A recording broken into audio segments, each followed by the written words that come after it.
You were telling me, how long have you been in Lansing? 57 years. We came in 1952 from Mexico straight to Lansing, Michigan with my mom and dad and another brother who was younger than me, and he served on Vietnam. He was a Vietnam veteran. So those are the two. And then, of course, I had 8 other brothers here, brothers and sisters. So there's 10 of us all together. And what was your first job? My first job was helping my mom and dad work in the fields at the Stockbridge and the migrant camps, simply because both my mom and dad could not, and even my sisters, 2 sisters that I have, they did not speak English, and therefore the only work they could do was in the migrant fields, in the farms, and so I went to work for them, and I was with them until almost I was 18 years old. So I was 15 years old when I came to United States in June 13, 1952. And you were talking about when you started school? Then of course, my parents wanted me to stay and help them until the end of the season, which the end of the crops would be basically the end of October. So at that time, that's when my older brother registered me into school to learn how to read and write and do English language, period, And, it's interesting that, you talk about back in the old days, I had, when I went in, we had English second language back then. And I used to sit on a table with a Chinese, a Greek, and another one. I can't remember what the other one was. And all together, and we learned how to speak English through actually coloring books. And they would show us the coloring, the books, and they would have the car and the house, and so we would learn that way. You were talking about working at the Y then? Yeah, I started after I started school. Then I looked for a job, and I got myself a job at the YWCA, running the elevator up and down to the 10th floor, whatever it was, and it's no longer there. But it was very, very interesting, and it was like 60 cents an hour, something like that. Then after that, about a year later, one of the things that the school district told me, the counselor, they told my brother that if I learned how to read and write and do math, and I knew what was going on in the classroom, that they could promote me because I was 15 years old in the 7th grade. And they said, if he can learn that, if he can learn the language, we can move him up. And they finally did. So they skipped me 1 grade, but I was still 20 years old when I graduated from high school at J.W. Sexton in 1957. How did you come to work for Cristo Rey? Well, what happens was I got married in 1958, and we were very active as a young couple in the church. And Cristo Rey Church, Cristo Rey Catholic Church, which is now on Miller Road. And but at that time it was on St. Joseph Street, right across from Motel 6, or Motel 8, I think is what it is, 8, I think. And what happens there is that we were very interested in the church, and when they relocated from the church, because I-496, when we get into how Lansing has changed, when I-496 went through back in the 50s, late 50s, late 50s, I had an opportunity to apply for a job when they were relocated. The Cristo Rey was relocated to the North Lansing. Then it became a community center instead of a church. It became Cristo Rey Community Center, and I had an opportunity to apply at that time because I was working for Schmidt Brothers, which was a grocery store, which is now the L&L's. And at that time, I applied. I applied to be the director. I was 31 years old, and I went in there with the idea that I would be there for 3 years, and as a consequence, it ended up being 33 years.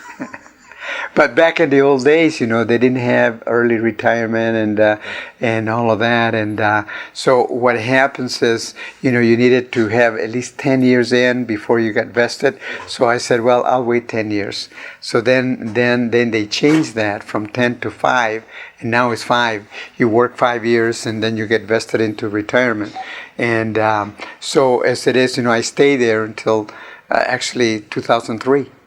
And 33 years later, and it's very good because now I get a pension from the Catholic Church, I get a pension from the city for being mayor, and then I get a pension from or I get the Social Security because I'm 72 years old. How has Lansing changed since you've been here? Well, like I said, one of the things that when we look at Lansing.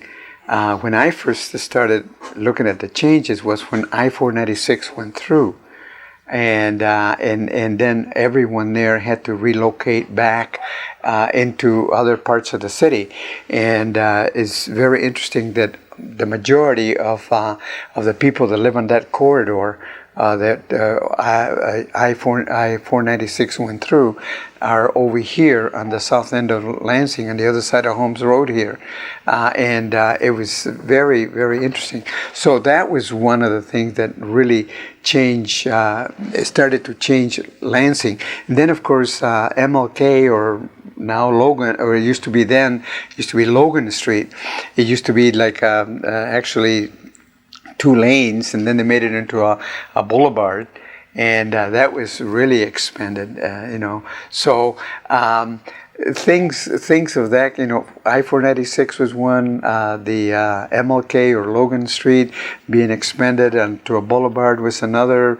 All South Washington, where Rio Town was, the Rio, the Arioles Museum, Arioles, and all of that into there on Baker Street, and all of that had changed because I remember going to dances at the. I remember going to dances when I was a teenager at the Rio Clubhouse. And I remember so well Mayor Murdingham being the mayor at that time and coming over and checking things out with us, and it was very, very nice. And then, of course, the Women's Clubhouse was another one that is now the Michigan Retailers Association. That it used to be the Women's Clubhouse, which was built by the Arioles people. We used to go to dances there as well. And then, of course, when we move into the North Lansing over there, and you had all the bars and all on Grand River and Turner and all of that, because when we first married in 1958, we rented an apartment with my wife's mother and father on the upstairs, and they were downstairs, and all the bars were there, and there was no Ferguson's, townhouses, or there was nothing there. I mean, it was just the Grenadier and the Mustang and what is the Unicorn now? Yeah. But that was the bars.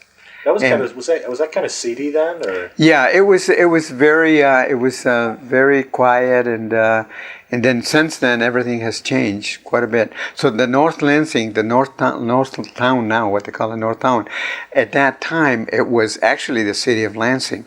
It was not until I-496 went through that then they divided the North and the South, part of it. So it was kind of nice kind of thing. But those were the things that I remember very well, in terms of how the Lansing has changed quite a bit. Well, if you could Tell me some of your favorite memories of the city. A good memory you have of the city. Well, the good memory is, I was one of, in between my younger brother and my next to, he's 78 now, and he lives just around the corner from me. But I remember my greatest memory about Lansing is cruising the gut on South Washington, all the way up to where Lansing Community College is now. Back then, it was silver lead paint and market basket and Amadeus dancing floors or whatever. We used to be down in the dungeon there and dance, until midnight. And it used to be a tango cafe, one Mexican cafe right on Washington Avenue. Then later on moved on to Grand River. On Grand River, El Tango. They used to be El Tango restaurant, cafe, Mexican restaurant, which everybody kind of got together.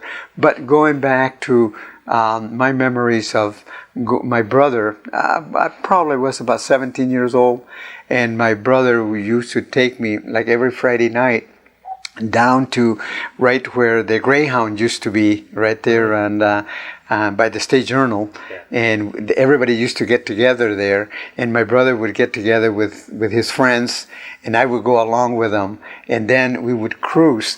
I remember my brother having a 1955 Rocket 88 Oldsmobile, and it was a two-door hardtop. That was a big deal and we used to run the gut all the way down to where LCC now is, and come back. And then he had a friend, Sam Alvarado, who used to have a store out here on MLK, Alvarado's Party Store. And he is still alive, and he still has the car. I think it's like a 1920 Oldsmobile, and he used to bring that over to cruise the gut. And I get into that car with him, and we'll go down the street, and that was very, very nice. That was the old days, Of course, in that time, you had Knapp's was very affluent, the Knapp's department store, and Our Boss, and all and through there, was J.C. Penney's right there where Cooley Law School Library is.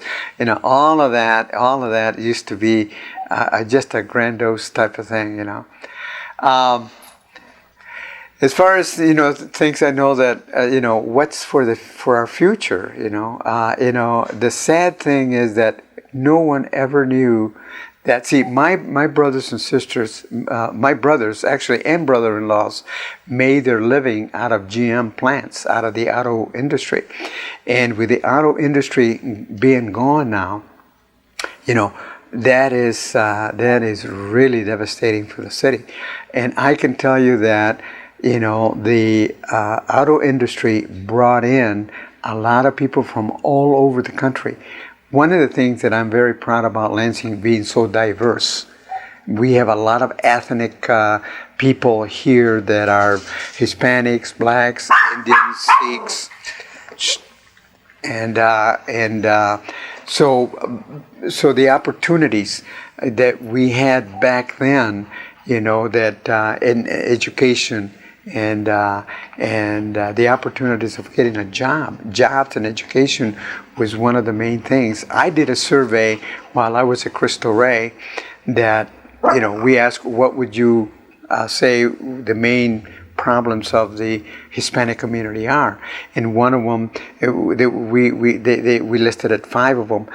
One being education, employment, health, housing, and credit.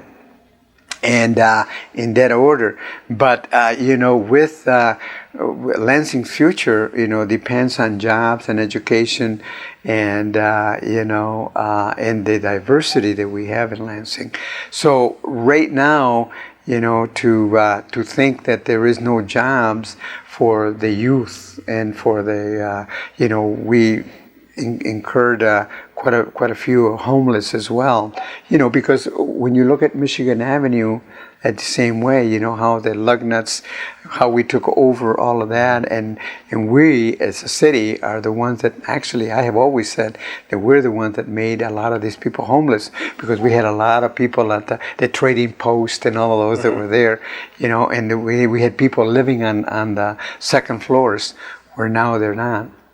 But I would say that what is impairing Lansing is that we need more jobs. We need actually more educated. See, right now, for you to get people to have a job, you got to have education. And back in the old days, when all the plants were on, Motor Wheel closed, and Woolard closed, the Milden Forge closed. Over here, the one on MLK here also closed. So we had many foundries that closed as well, along with the factories. So right now, I would say that what is really a